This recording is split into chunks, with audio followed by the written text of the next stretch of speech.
I'm going to show you how to make my favorite summer drink, the Negroni. It's easy, it's simple, and you just need a few ingredients.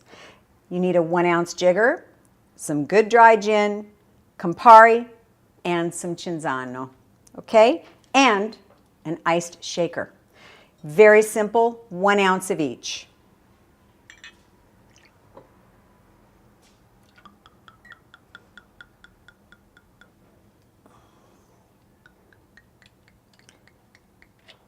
And when you've got a drink that you only have to remember one measurement and everything's the same, I don't know, I'm doing that one.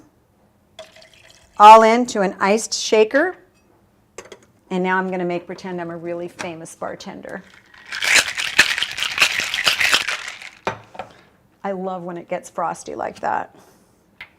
Strain it into a glass. Remember the big ice cubes.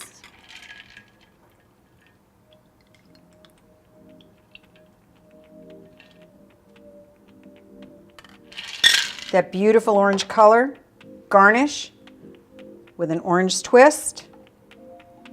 And you've got my favorite summer cocktail.